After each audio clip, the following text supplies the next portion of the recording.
Would you search through the lovely eye for me? My name is Lewis Winter, operative of this biodynamic and organic farm for 32 years now, of all things. Trinity Farm, based in the East Midlands, just outside Nottingham. I have a background in farm trading, essentially, I suppose. I mean, I grew up on one of the family farms, which they were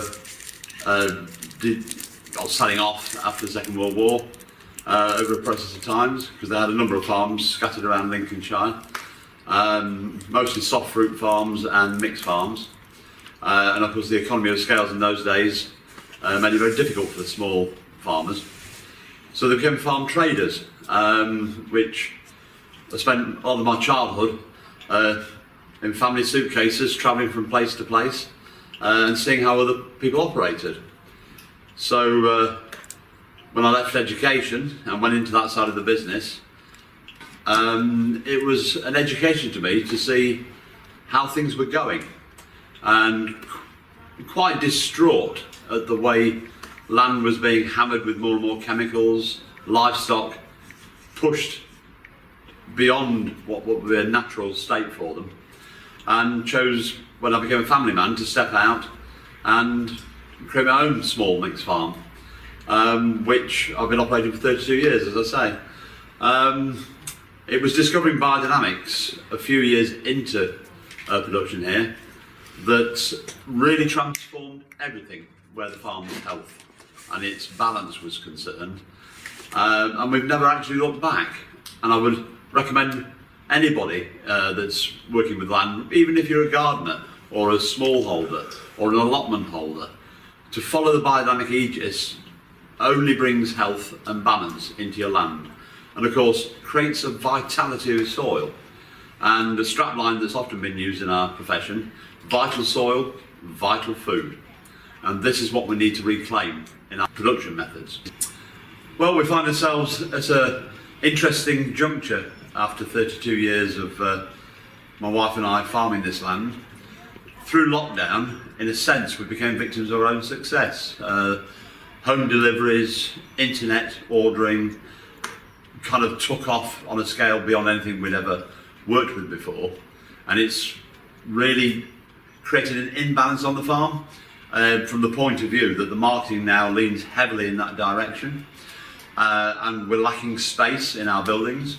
So we're actually seeing a shift now and almost a rebirth in the farm, because the trading arm, where the digital marketing is concerned and distribution, will be moving into bespoke premises in February of this year, and we will be reclaiming the space for our small farm shop and cafe endeavours, which is more of a community endeavour, and we're looking forward to inviting the public in again from the local community and giving our talks in there and other events that we can hold in that social and retail space.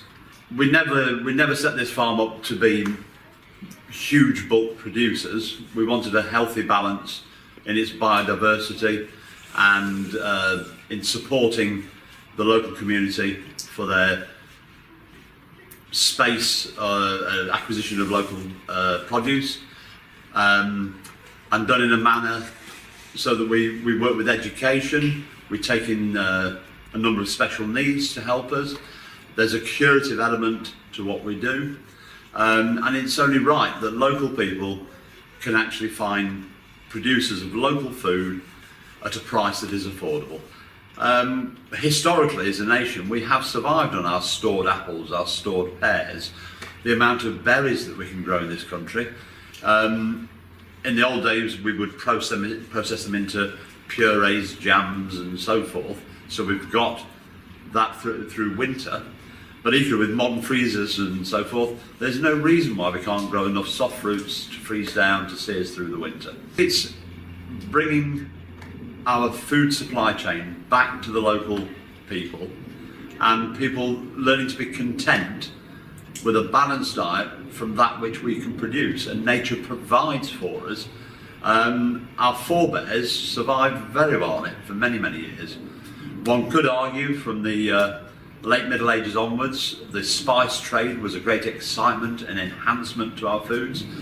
But of course, spices do go a long way. Yes, it's an import, but if one was to buy a bag of, I don't know, nutmeg as an example, you really don't want a lot of nutmeg over a year. It's not like you're importing fresh fruits on a weekly basis all year round. But I think that's an argument or a debate for the nation and the people as a whole, because it is a life shift, it's a life change to get back to some of the fundamental basics that only a couple of generations ago managed very well out of it.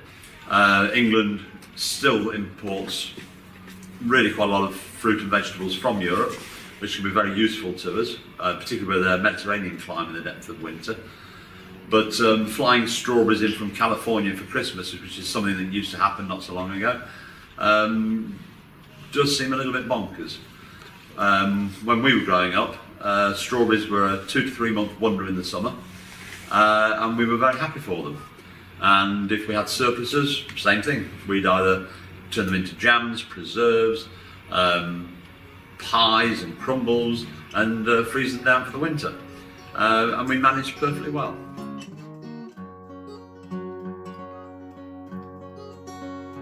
Would you search through the lovely earth for me, through the bramble and the briar? I'll be your treasure. I felt the touch of the kings and the breath of the wind. I kissed the call of the songbirds, they sang all the wrong words. I'm waiting for you, I'm waiting for you.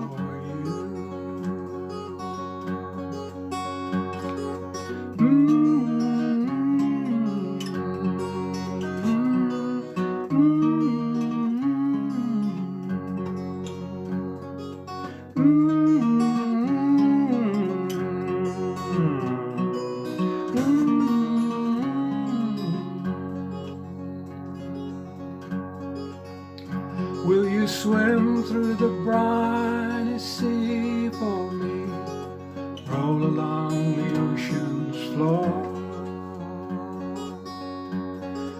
I'll be your treasure. I'm with the ghosts of the men who can never sing again. There's a place, follow me, where a love's lost at sea. Waiting for you, is waiting for you.